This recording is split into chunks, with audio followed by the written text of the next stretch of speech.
கலைஞரின் கனவு இல்ல திட்டத்தில் பயனாளிகளிடம் இருந்து கையூட்டு பெற்றதாக தகவல் கிடைத்தால் கடுமையான நடவடிக்கை மேற்கொள்ளப்படும் என அமைச்சர் ஏவா வேலு எச்சரித்துள்ளார். திருப்பத்தூர் மற்றும் வாணியம்பாடி ஆகிய பகுதிகளில் கலைஞர் கனவு இல்ல திட்டத்தின் கீழ் 2235 பயனாளிகளுக்கு 81,37,50,000 ரூபாய் கோடி மதிப்பீட்டில் கட்டப்பட உள்ள வீட்டிற்கான பணி ஆணைகளை அமைச்சர் ஏவா வேலு வழங்கினார். அப்போது நிகழ்ச்சியில் பேசிய அவர், கலைஞரின் கனவு இல்ல திட்டத்தில் பயனாளிகளிடம் இருந்து கையூட்டு பெற்றதாக தகவல் கிடைத்தால் கடுமையான நடவடிக்கை மேற்கொள்ளப்படும் என எச்சரித்தார். மேலும் இந்த நடவடிக்கை குறித்து மாவட்ட ஆட்சியரின் எடுத்துரைத்திருப்பதாகவும் யாராக இருந்தாலும் பாரபட்சமின்றி நடவடிக்கை மேற்கொள்ளப்படும் எனவும் தெரிவித்தார். ஏலகிரி மலைப்பாதையை சீரமைக்க 15 கோடி ரூபாய் நிதி ஒதுக்கப்பட்டு ஆணை வெளியிடப்பட்டிருப்பதாகவும் ஏலகிரி சுற்றுலாத்துறையை மேம்படுத்த அமைச்சர் மேம்பாட்டு நிதியில் இருந்து கூடுதலாக 5 கோடி ரூபாய் ஒதுக்கீடு செய்யப்பட்டுள்ளதாகவும் தெரிவித்தார்.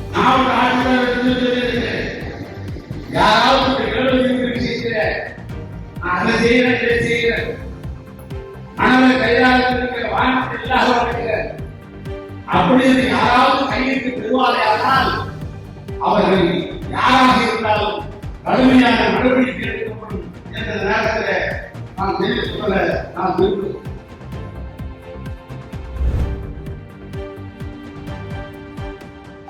விசைத்தறி தொழிலாளர்களின் கோரிக்கைகளை அரசு நிறைவேற்றாவிட்டால் எடப்பாடி பழனிசாமி தலைமையில் போராட்டம் நடத்தப்படும் என அதிமுக சார்பில் தெரிவிக்கப்பட்டுள்ளது. கோவை, திருப்பூர் உள்ளிட்ட மாவட்டங்களின் விசைத்தறி தொழிலாளர்கள் கூலி உயர்வு கேட்டு 29 நாட்களாக தொடர் வேலைநிறுத்த போராட்டத்தில் ஈடுபட்டு வருகின்றனர். 2.5 லட்சத்திற்கும் மேற்பட்ட தொழிலாளர்கள் வேலைநிறுத்த போராட்டத்தில் ஈடுபட்டுள்ள நிலையில் மாவட்ட ஆட்சியர் பேச்சுவார்த்தை நடத்தியும் முடிவு எட்டப்படாமல் தொடர் போராட்டம் நடத்தப்பட்டு வருகிறது. மேலும் ஊதிய உயர்வு வழங்கப்படும் வரை காலவரையற்ற உண்ணாவிரத போராட்டத்தில் ஈடுபட போவதாக கூறி போராட்டத்தில் ஈடுபட்டு வருகின்றனர். இந்த நிலையில் உண்ணாவிரத போராட்டம் நடத்தப்படும் இடத்திற்கு சென்ற அதிமுக சட்டமன்ற உறுப்பினர்கள் VP கந்தசாமி, PRG அருண்குமார் ஆகியோர் போராட்டத்தில் ஈடுபட்டவர்களுக்கு ஆதரவு தெரிவித்தனர். தொடர்ந்து செய்தியாளர்களை சந்தித்து பேசிய அவர்கள், தொழிலாளர்களின் கோரிக்கைகள் தொடர்பாக அமைச்சர்கள் மற்றும் அரசு அதிகாரிகள் பேச்சுவார்த்தை நடத்தி தீர்வு காண வேண்டும் என்றும், அப்படி நடவடிக்கை எடுக்காத பட்சத்தில் எதிர்க்கட்சித் தலைவர் எடப்பாடி பழனிசாமி தலைமையில் போராட்டம் நடத்தப்படும் எனவும் தெரிவித்தார். நம்முடைய கவுண்டமலை சட்டமன்ற உறுப்பினர் அருண்குமார் அவர்களும் நானும் நேரில் வந்து பார்க்கும்போது கிட்டத்தட்ட 2000க்கும் மேற்பட்ட பெண்களும் ஆயிரக்கணக்கான ஆண்களும் இங்கே ஒன்று கூடி இந்த உண்ணாவிரத போராட்டத்தில் கலந்து கொண்டிருக்கிறார்கள். கடந்த ஒரு வார காலமாக நம்முடைய சிங்கநல்லூர் சட்டமன்ற உறுப்பினர் கேள்வி எழுப்பினார்கள். அதுக்கு உடனடியாக தீர்வு எடுப்போம் என்று மாண்புமிகு அமைச்சர் செந்தில் பாலாஜி கூறினார்கள். அதற்கு பின்னால் நம்முடைய பொதுச்செயலாளர்கள் வெளியிலே இங்கே இருக்கின்ற ஊடகத்துக்கெல்லாம் பேட்டி கொடுத்தார்கள். அதற்கும் கிட்டத்தட்ட ஒரு வார காலத்தில் நாங்கள் கண்டிப்பாக பிரச்சனை தீர்ப்போம் என்று கூறினார்கள். ஆனால் இந்த பிரச்சனை தீர்க்க விடாத காரணத்தினால் 10 சட்டமன்ற உறுப்பினர்கள், கோவை மாவட்டத்திற்கு 10 சட்டமன்ற உறுப்பினர்கள் நாங்கள் ஒன்று கூடி பொதுச்செயலாளரிடம் கோரிக்கை வைத்தோம். அவர் கவன ஈர்ப்பு தீர்மானத்தை கொடுங்கள் என்று கூறினார்கள். ஆனால் இந்த அரசு கவன ஈர்ப்பு தீர்மானத்தை எடுத்துக்கொள்ளவே இல்லை. எனவே பொதுச்செயலாளர் களத்தில் இறங்கி கண்டிப்பாக 0 அவரில் இருக்கின்ற விசைத்தறியாளர்கள் சார்பாக நானே பேசுகிறேன் என்று நேற்றுக்கு கிட்டத்தட்ட அரை மணி நேரம் நம்முடைய கோவை, திருப்பூர் கூலிக்கு நெசவு தொழிலாளர் இங்கிருக்கின்ற விசைத்தறியாளர்கள் சார்பாக அந்த கோரிக்கையை கூறுகிறார்கள். அதற்கு 4 அமைச்சர்கள் இழந்து கண்டிப்பாக நம்முடைய செந்தில் பாலாஜி அவர்களும், அதேபோல் இங்கே இருக்கின்ற நம்முடைய அமைச்சர் காந்தி அவர்களும், அதேபோல மாண்புமிகு அமைச்சர் நம்முடைய தங்கம் தென்னரசு அவர்களும் கூறினார்கள். கண்டிப்பாக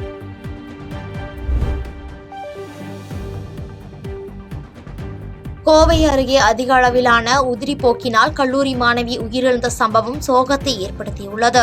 கோவை மாவட்டம் வால்பாறை அடுத்த முருகாலி எஸ்டேட் பகுதியைச் சேர்ந்த மாணவி அப்பகுதியில் உள்ள அரசு கலைக்கல்லூரியில் 3ஆம் ஆண்டு படித்து வந்துள்ளார். நிலையில் சம்பவத்தன்று தனது நண்பரின் வீட்டிற்கு சென்ற மாணவிக்கு உதிரப்போக்கு ஏற்பட்டது. மேலும் உதிரப்போக்கு அதிகமானதால் மயக்கமடைந்த மாணவி மருத்துவமனையில் அனுமதிக்கப்பட்டார். அங்கு அவரை பரிசோதித்த மருத்துவர்கள் ஏற்கனவே உயிரிழந்து விட்டதாக தெரிவித்த நிலையில் உயிரிழந்த மாணவியின் உடல் பிரேத பரிசோதனைக்காக அனுப்பி வைக்கப்பட்டது.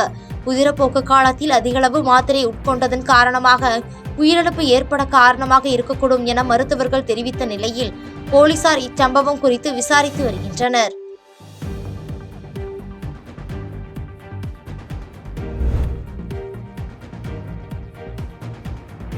சைவ வைணவ மதங்கள் குறித்து இழிவாக பேசிய அமைச்சர் பொன்முடி மீது நாடு முழுவதும் புகார் அளிக்கப்படும் என பாஜக மாநில பொதுச் செயலாளர் AB முருகானந்தம் தெரிவித்துள்ளார். சைவ வைணவ மதங்கள் குறித்தும் பெண்கள் குறித்தும் அமைச்சர் பொன்முடி பேசிய கருத்துக்கள் சர்ச்சையான நிலையில் பல்வேறு இந்து அமைப்பினர் போராட்டத்தில் ஈடுபட்டு வருகின்றனர். அதன் ஒரு பகுதியாக அமைச்சர் பொன்முடியின் பேச்சுக்கு நடவடிக்கை எடுக்க கோரி கோவை மாநகர காவல் ஆணையர் அலுவலகத்தில் பாஜக மாநில பொதுச் செயலாளர் AB முருகானந்தம் தலைமையில் புகார் மனு அளிக்கப்பட்டது. இதனைத் தொடர்ந்து செய்தியாளர்களை சந்தித்து பேசிய அவர், திமுக அமைச்சர்கள் இந்து மதத்தை தொடர்ந்து இழிவுபடுத்தி வருவதாகவும் இந்து மதத்தை விமர்சிப்பதன் மூலம் ஒட்டுமொத்த இந்தியர்களின் மனதை திமுகவினர் புண்படுத்தி இருப்பதாகவும் குற்றம் சாட்டினார்.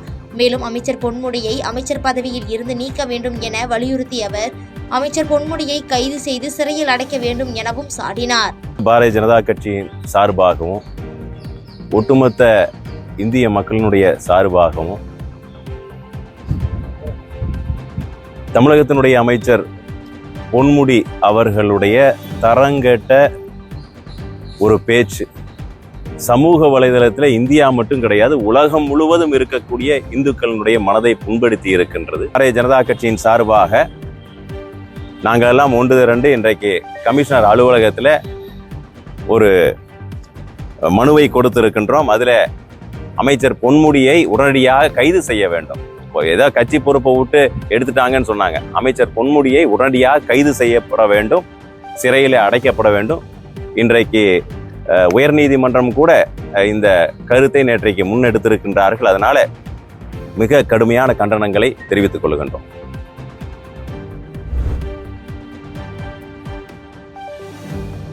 புதுக்கோட்டை அருகே கோயிலுக்கு சொந்தமான இடத்தில் இரவு நேரங்களில் மர்ம நபர்கள் மருத்துவ கழிவுகளை கொட்டி செல்வதாக பொதுமக்கள் குற்றம் சாட்டியுள்ளனர். புதுக்கோட்டை மாவட்டம் திருக்கோக்கர்ணம் 19வது வார்டு பகுதியில் உள்ள பிரகதாம்பாள் பெரிய கோயிலின் தேர் நிறுத்தும் இடத்தில் மர்ம நபர்கள் இரவு நேரத்தில் மூட்டை மூட்டையாக மருத்துவ கழிவுகளை கொட்டி வருவதாக அப்பகுதி மக்கள் குற்றம் சாட்டியுள்ளனர்.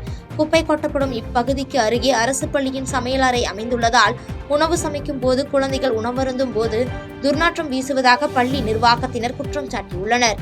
குப்பை கொட்டப்படும் இடம் கோயிலுக்கு சொந்தமான இடத்தில் இருப்பதால் மாவட்ட நிர்வாகத்திடம் பலமுறை புகார் அளித்தும் தற்போது வரை நடவடிக்கை எடுக்கப்படவில்லை எனவும் அப்பகுதி மக்கள் வேதனை தெரிவித்துள்ளனர். மருத்துவ கழிவுகளால் துர்நாற்றம் வீசுவதோடு நோய் தொற்றும் அபாயம் இருப்பதால் இச்சம்பவம் குறித்து உரிய நடவடிக்கை எடுக்க வேண்டும் என பொதுமக்கள் வலியுறுத்தியிருந்தனர். இந்த நிலையில் மாநகர நல அலுவலர் டாக்டர் காயத்ரி சம்பவ இடத்தில் ஆய்வு மேற்கொண்டு சுகாதார பணியாளர்கள் மூலம் மருத்துவ கழிவுகளை அகற்ற உத்தரவிட்டார். இதையடுத்து சம்பந்தப்பட்ட தனியார் மருத்துவமனைக்கு 20,000 ரூபாய் அபராதம் விதிக்கப்பட்டது. மாவட்டத்தில் திருக்கோவர்ணம் தேவஸ்தானம் பிரகதாம்பாள் கோயிலுக்கு பக்கத்துல இருந்து பேசுகிறோம். நாங்கள் இந்த இடத்துல திருக்கோயிலுக்கு சொந்தமான தேர், பழைய தேர் நிப்பாட்ட இடம் ஒன்று எம்டியாக இருக்குது. அந்த இடம் நிறைய அசுத்தம் செய்யப்பட்டு மருத்துவ கழிவுகள் மற்றும் குப்பையெல்லாம் கொண்டாந்து அந்த இடத்துல போட்டு கொட்டி நோய் கிருமிகள் பரவக்கூடிய அளவுக்கு அந்த இடம் ரொம்ப மோசமாக இருந்துக்கிட்டு இருக்குது. அதை ஒட்டுநாப்பில் தான் புதுக்கோட்டைக்குள்ள உள்ள நகராட்சி பள்ளிகளுக்கான காலை உணவு திட்டத்துக்கான சமையல் இங்கே தான் தயார் பண்ணிட்டு இருக்கிறாங்க. இங்கேருந்து தான் தயார் பண்ணி போகுது. அந்த உணவு எந்த அளவுக்கு சரியான கரெக்டாக சுகாதாரத்தோடு போய் சேருதுன்னு சொல்ல முடியலை. தேவஸ்தான ஆஃபீஸு பக்கத்தில் தான் இருக்குது. இந்த பிளேஸுக்கு பக்கத்தில் தான் தேவஸ்தான ஆஃபீஸ் இருக்குது. அந்த தேவஸ்தான அதிகாரிகளும் இதை கண்டுகொள்றதில்லை. மாநகராட்சியும் இதுக்கான நடவடிக்கை எதுவும் எடுக்கலை. தயவு செஞ்சு இந்த இடத்த உடனே க்ளீன் பண்ணி அந்த இடத்த ஒரு நல்ல இடமா மக்கள் மதிக்கக்கூடிய இடம், அது ஒரு ஆன்மீக தலமுள்ள இடம். இதை சரி செய்து தருமாறு பொதுமக்கள் சார்பாக கேட்டுக்கொள்கிறேன்.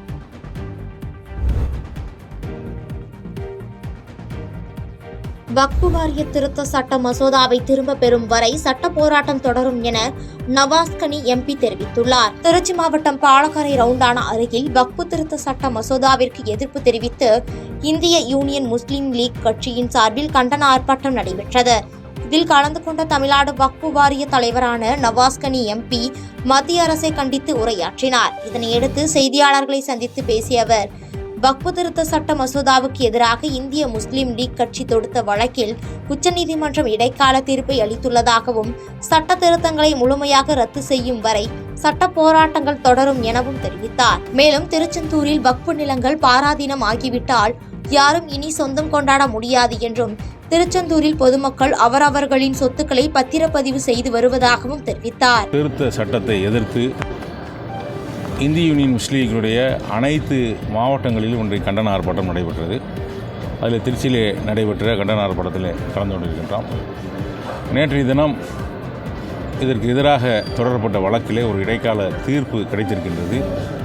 முழுமையாக ஒரு நல்ல தீர்ப்பு வரும். அனைத்து சட்ட திருத்தங்களும் ரத்து செய்யப்படும் என்று எதிர்பார்க்கிறோம். தொடர்ந்து அத்தனை சட்ட திருத்தங்களும் ரத்து செய்யப்படுகின்ற வரைக்கும் சட்ட போராட்டம் நடத்தவும் மக்கள் மன்றத்திலும் போராட்டம் நடத்தவும்.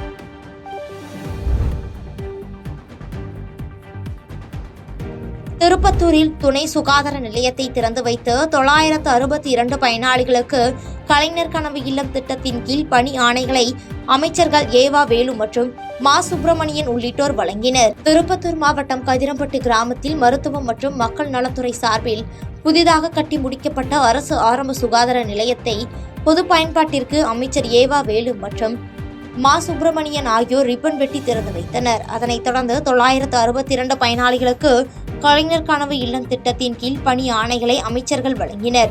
மேலும் 9,56,00,000 ரூபாய் மதிப்பிலான 23 ஆரம்ப மற்றும் துணை சுகாதார நிலையங்களை காணொலி காட்சி வாயிலாக அமைச்சர்கள் திறந்து வைத்தனர். அதனைத் தொடர்ந்து நிகழ்ச்சியில் பேசிய அமைச்சர் மா சுப்பிரமணியன், தமிழ்நாட்டில் உள்ள 2,286 ஆரம்ப சுகாதார நிலையங்களில் பாம்புக்கடி மற்றும் நாய்க்கடிகளுக்கு மருந்துகள் வழங்கப்படும் என்றும் தெரிவித்தார். செய்திகளை உடனுக்குடன் தெரிந்து கொள்ள கீழ்கண்ட கேபிள் மற்றும் டிடிஎச் நெட்வொர்க்குகளில் எம்நாடு செய்தி தொலைக்காட்சியை காணுங்கள். பாதகம் செய்பவரை கண்டால் நாம் பயம் கொள்ளலாகாது பாப்பா. மோதி மிதித்துவிடு பாப்பா, அவர் முகத்தில் உமிழ்ந்துவிடு பாப்பா. அண்மை செய்திகளை உடனுக்குடன் தெரிந்து கொள்ள இணைந்திருங்கள் எம்நாடு தொலைக்காட்சியுடன்.